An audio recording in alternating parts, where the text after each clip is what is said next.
सभी दोस्तों को मेरा राम राम। राहु केतु शनि इनको हम पापी बोल देते हैं। सूर्य मंगल को हम गर्म ग्रह बोल देते हैं। बृहस्पति को हम साधु बोल देते हैं। चंद्रमा को हम नरम बोल देते हैं। लेकिन कायदे से देखा जाए तो सबसे पापी ग्रह है चंद्रमा। और चंद्रमा कैसे है कि डॉक्टर ने या हम खुद भी जानते हैं, बहुत सी चीज़ें ऐसी होती हैं कि जो खाने से आदमी बीमार होता है, जिसके सेवन से आदमी को नुकसान होता है। बीड़ी, सिगरेट, शराब, तंबाकू, इन पे लिखा होता है। वैधानिक चेतावनी भी दी होती है सूर्य की तरफ से। जो चेतावनी होती है सरकारी, जो आत्मा की आवाज़ होती है वो सूर्य होता है। और जो मन बार बार बहलता है वो चंद्रमा होता है। तो ये मन ने पाप करने के लिए मजबूर करता है इंसान को। ये जो बलात्कार, ये चोरी डकैती ये हो रहे हैं, ये मन के वशीभूत होके तो हो रहे हैं। तो कौन करवा रहा है? चंद्रमा ही तो करवा रहा है। और चंद्रमा को मन बोलते हैं। तो उसकी ज़रूरतें पूरी नहीं होगी तो उसका मन लालायित होगा कि यार वो फलां गाड़ी में जा रहा है तो मेरे पास भी होनी चाहिए। उसके पास कोई कमाई का साधन नहीं होगा तो वो चोरी करेगा, डकैती करेगा, ये फिरौती वगैरह की ये काम करेगा। यानी आपराधिक प्रवृत्ति गतिविधियाँ होती हैं वो मन ही तो करवाता है। और सूर्य जो है वो चेतावनी देता है एक बार कि ये काम नहीं करना, अन्यथा सज़ा के भागीदार बनोगे। लेकिन मन है, चंचल है। मन लोभी, मन लालची, मन चंचल, मन चोर, मन के मते मत चालिए, मन पलक पलक में। और ये कहावत ही ये बात कह रही है, मैं नहीं। इतिहासकारों ने जो लिखा है वो ये बात कह रहे हैं कि मन के मते कभी मत चलना वरना पछताओगे। तो पापी कौन हुआ? पापी चंद्रमा हुआ। शनि की तो आंखें होती हैं, दृष्टि होती है, वो देखता रहता है कि ये चंद्रमा क्या क्या करवा रहा है और बाद में वो पीड़ित करता है। आपका मन किया, मैं मन किया यार शराब पी ली, धीरे धीरे बढ़ते वो ज़्यादा पीने लग गया, उसका लीवर ख़राब हो गया तो फिर उसने बीमार होना ही होना है। तो मन के पीछे कितनी बड़ी कहानी बन गई। मन किया, बीड़ी सिगरेट पीने लग गया। मन किया, कोई लड़की जा रही है, मन फिसल गया, बलात्कार कर दिया।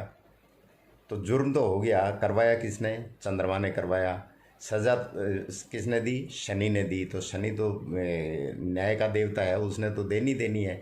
तो मन के मते अगर भगवान श्री कृष्ण अगर मन के मते चलते तो उसके भी रिश्ते बहुत थे। उनके भी, भगवान कृष्ण के भी बहुत रिश्ते थे। कोई बुआ का बेटा था, कोई बहन का बेटा था, कोई बाप का, दादा का, पता नहीं कितने उलझे हुए रिश्ते थे।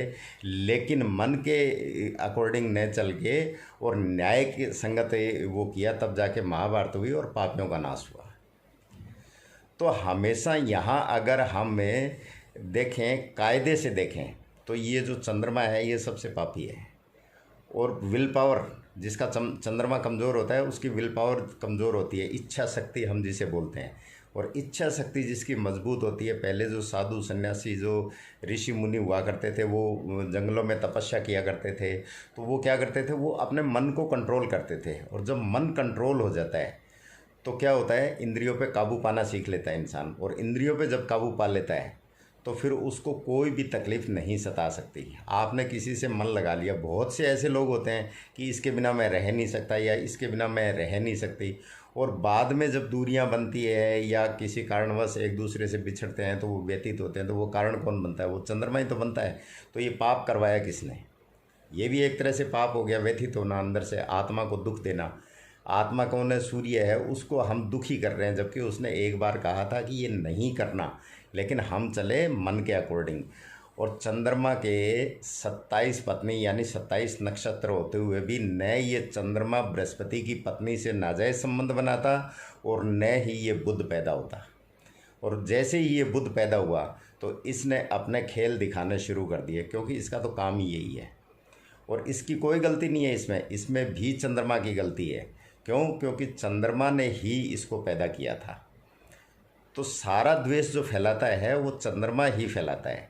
तो कायदे से इसलिए कहते हैं कि मन को हमेशा कंट्रोल रखना चाहिए। दिल है कि मानता नहीं, तो ये फिल्मों के नाम भी तो आते हैं, दिल है कि मानता नहीं, और दिल ना होता बेचारा तो न रूठता न जानता न मानता। वो जो भी है गाना, मतलब है इसी पे बना हुआ है। तो चंद्रमा के पीछे कभी नहीं चलना चाहिए। चंद्रमा को अब यहाँ कहेंगे कि चंद्रमा को माता भी कहा गया है, तो ये कलाओं का मालिक है। कलाओं का, ये 16 कलाओं का मालिक है। तो इसमें हर तरह की कला है, इसके बाप बनने की भी कला है। इसके स्वभाव को देखते हुए माता का स्वरूप माना गया है इसको, क्योंकि ये नरम दिल है। नरम दिल होने की वजह से माता होती है, वो बच्चा कितनी ही गलतियां करे लेकिन माता उसको कम से कम डांटना पसंद करती है, मारना पसंद करती है, तो वो वशीभूत हो जाती है। इसलिए इसको माता, वो भी मन के वशीभूत है। उसको पता है कि मेरा बच्चा गलत काम कर रहा है, लेकिन फिर भी वो मन के वशीभूत होके वो कुछ कह नहीं पाती, इसलिए उसको माता का दर्जा दिया गया है चंद्रमा को। जितने भी सॉफ्ट नेचर वाले जो भावुक इंसान होते हैं, ये व्यथित रहते हैं, तो ये मन की वजह से रहते हैं।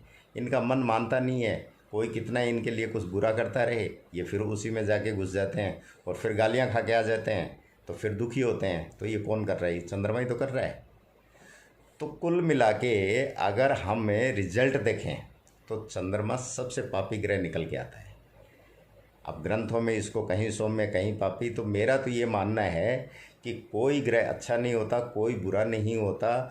काल और परिस्थिति के अनुसार सभी ग्रह अच्छे होते हैं। अन्यथा शनि जिनका तुला का बैठा है या शनि अच्छा है, शनि बहुत ऐसे लोग हैं जिनको बहुत फ़ायदा देता है, किसी को नीलम सूट करती है, किसी को माणिक करता है। तो ये चीज़ें ये बताती हैं कि अब शनि तो पापी ग्रह है फिर भी बहुत माला माल कर देता है, और बृहस्पति सौम्य ग्रह है फिर भी कंगाल कर देता है। तो ये काल परिस्थिति के अनुसार से हर ग्रह अच्छा है, हर ग्रह बुरा है।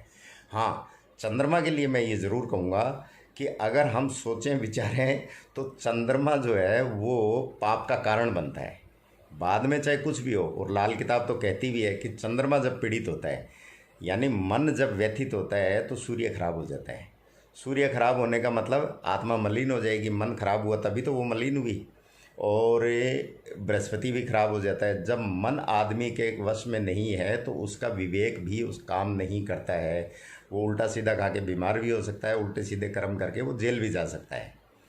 और मंगल भी खराब हो जाता है, यानी उसका पराक्रम कमज़ोर हो जाता है, प्लस लड़ाई झगड़े करवा के चोट फेंट भी हो जाती है। और जब ये तीनों खराब हो जाते हैं तो कहते हैं कि केतु खराब हो जाता है। तो केतु खराब होने का मतलब है कि उसमें संस्कार ही नहीं है, उसका चाल चलन ही नहीं है। चलन का मतलब क्या है, चाल का मतलब क्या है? केतु ही तो होता है। जो हम चलते हैं पैरों पे, वो केतु ही तो है। तो चाल चलन भी खराब हो गया। और ये चंद्रमा अगर कंट्रोल में हो, यानी वश में हो, तो इंसान बहुत सी बीमारियों को, बहुत सी बीमारी हो, चाहे तकलीफ़ हो, चाहे किसी भी तरह की तकलीफ़ हो, अगर उसने संतोष कर लिया कि ठीक है, जो परमात्मा ने मुझे दिया है दाल रोटी, मुझे उसमें संतुष्ट रहना चाहिए, उसका मन कंट्रोल में है, और मन कंट्रोल में है तो वो ये नहीं देखेगा कि फ़लाँ आदमी BMW में जा रहा है, मुझे भी जाना चाहिए। तो ऐसा नहीं देखेगा तो वो उल्टे काम कभी नहीं करेगा। और अगर वो ये सोचेगा कि इसके पास ये बड़ी गाड़ी है तो मेरे पास भी होनी चाहिए, तो उसको वो भी उल्टे काम करेगा। उल्टे काम करेगा तो एक न एक दिन शनि उसका रिजल्ट ज़रूर देगा। यानी न्याय संगत ग्रह होने की वजह से उसका जो जुर्माना है वो दंड के रूप में उसको ज़रूर देगा। और यही शनि चंद्र की कहानी है।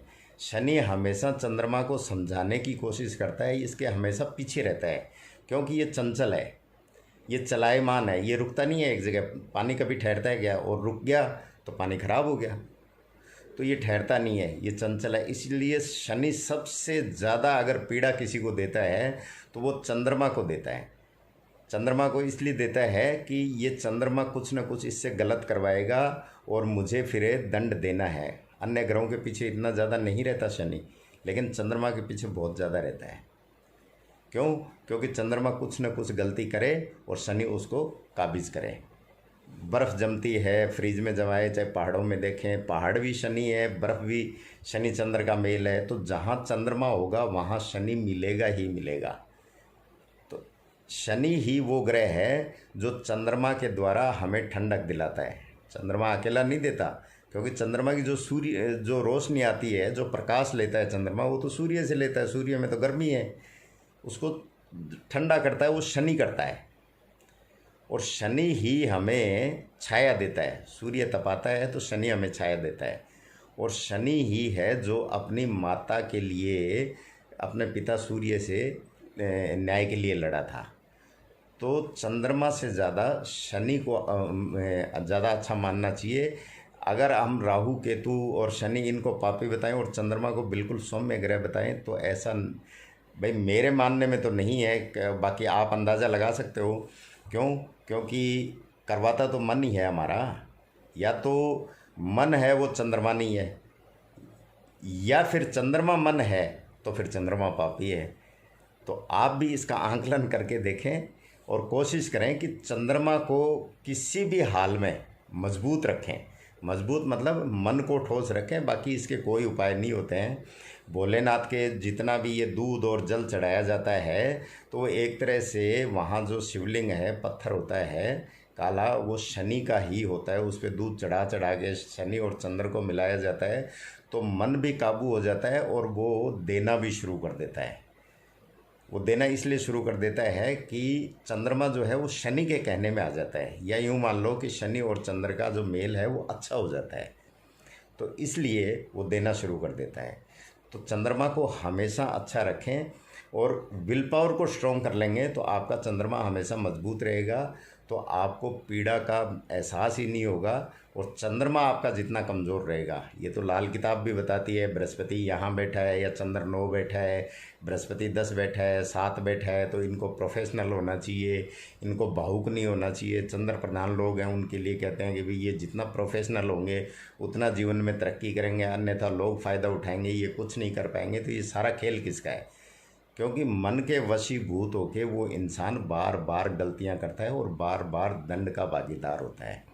तो हमें ऐसा न करना चाहिए। नहीं करने के लिए और चंद्रमा को मजबूत करने के लिए हमें अपनी इच्छा शक्ति को मजबूत करना चाहिए। अब यहाँ बृहस्पति को साथ ले लो। बृहस्पति क्या है? योगा। योगा आदमी करता है तो मन को मजबूती मिलती है, और सूर्य नमस्कार करता है उससे और ज़्यादा मिलती है। तो सूर्य नमस्कार हुआ, योगा हुआ, ये करने से बृहस्पति और सूर्य की सहायता मिलती है। मन ठोस होता है। मन ठोस होता है तो वो दोबारा गलती को दोहराएगा नहीं, तो वो दंड का भागीदार भी नहीं होगा और वो जीवन जो उसका है वो सुखमय होगा। तो आप भी इस तरीके से करते रहें, आपका भी जीवन सुखमय रहेगा। नमस्कार, धन्यवाद।